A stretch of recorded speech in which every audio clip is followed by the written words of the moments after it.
Hello everyone, it's Uncle John. Today I'm going to read S5 1581, The Last of the Mohicans. Chapter 7, Into the Huron Camp.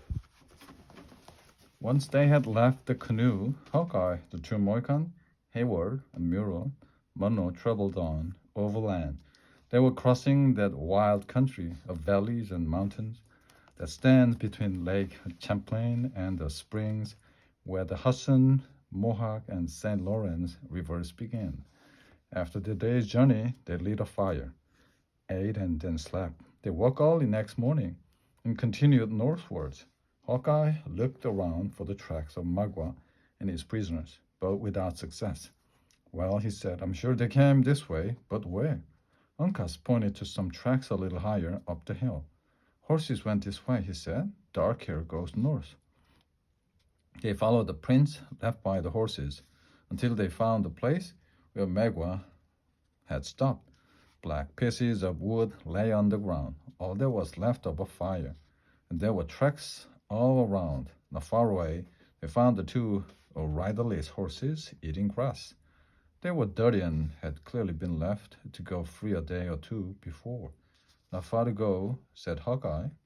We must be in enemy country. Uncas found another track, made by a big man in moccasins.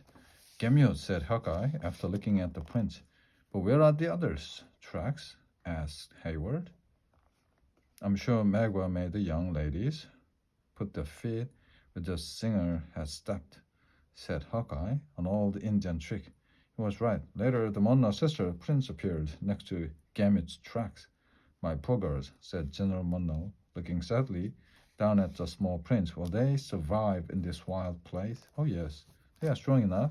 Looking at the singing teacher's tracks, I can see that he's tired and weak now. They followed the tracks until they came to a lake. Then they decided to explore in groups. Uncas and Chingachgook went one way, Hawkeye and Munro a second way, and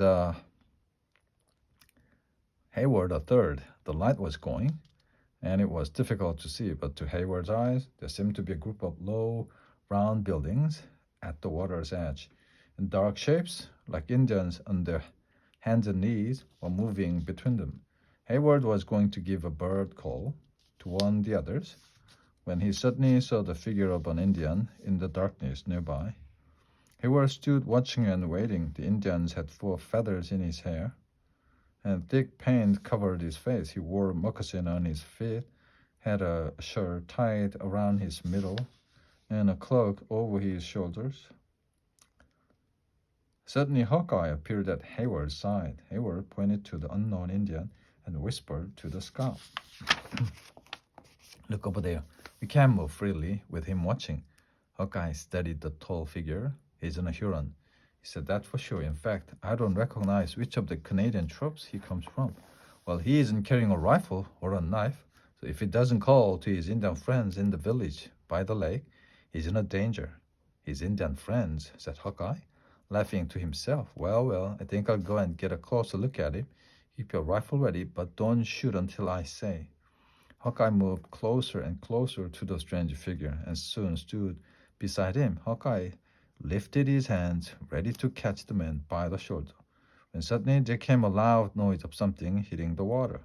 Dark shapes disappeared into the lake and swam off. Hawkeye dropped his hands and laughed. What mistakes a man can make. You're not Indian, he said to the figure, but our old friend, Mr. Gamut. And that Indian village by the lake, he said, turning to Hayward, is no home for Indian, but a place built by beavers. The Hawkeye gave a bird call, and the Mohicans and Munro came back from the lake towards them. We found the singing teacher waiting to teach the beavers a hymn or two. Dressed as a Huron, Hawkeye explained once they had arrived. And Cora and Alice? Asked Hayward quickly. They are prisoners of the Indians, replied Gamut, but they are well and they are unhurt. Thank goodness, cried Munro. Oh, my poor dear daughter. Gamut then told them of his journey. Magua had not chased him away because, like most Indians, he wouldn't touch anyone who was crazy, believing that they were specially cared for by the Great Spirit. And where is Magua now? Said Hawkeye. He is hunting today with his men. They are looking for moose. And tomorrow they will go north through the forest towards Canada. My daughters, asked Mono. Cora is with the tribe who live beyond the mountain over there, and Alice is with the Huron woman not far from here. But why are you not guarded? Asked Hawkeye. I'm only a singer. They don't worry where I go. But why did you not escape and go back to Fort Edward and leave the sisters with Indians? Asked Gamut.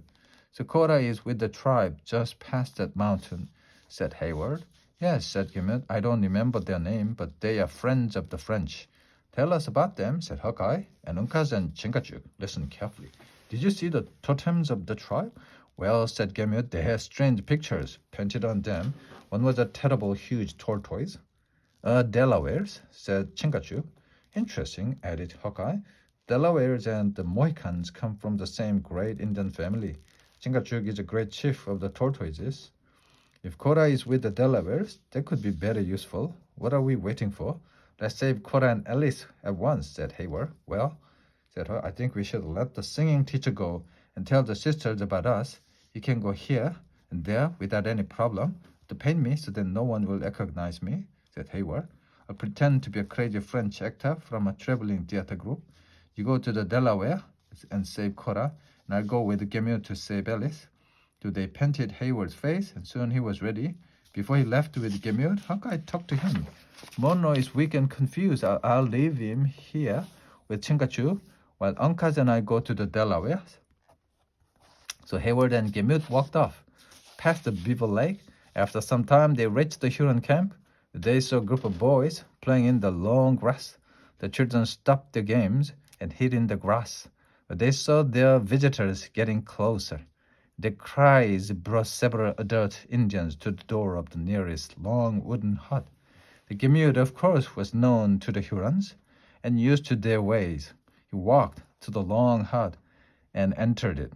Hayward followed. They both sat on the floor of the hut, which was dark except for the light of a burning torch.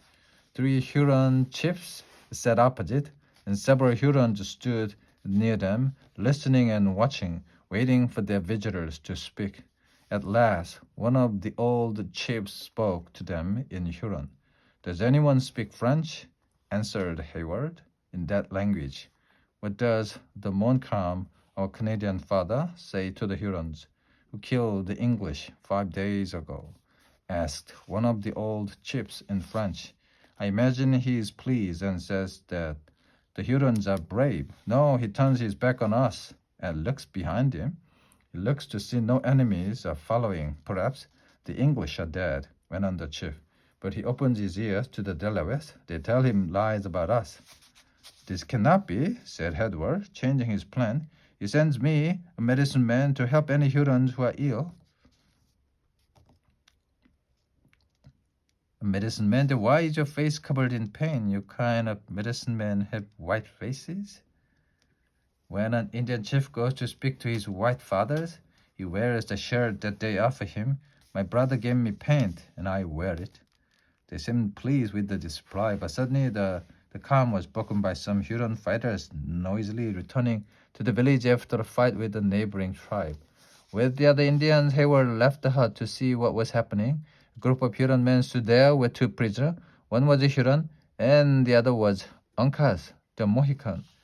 Suddenly, Uncas broke free and bravely tried to escape.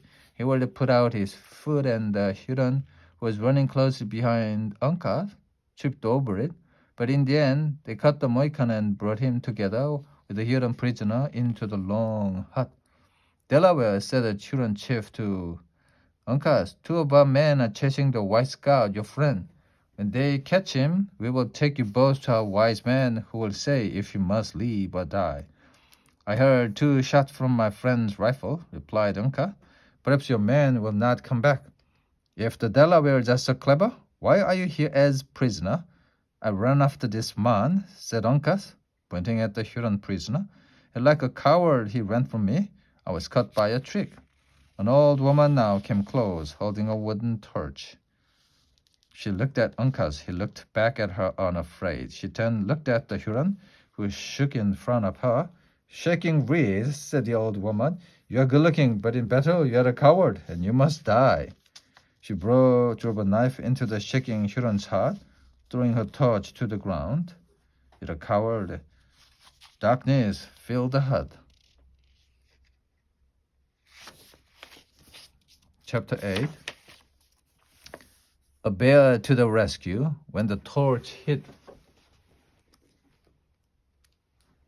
the floor and went out, the end.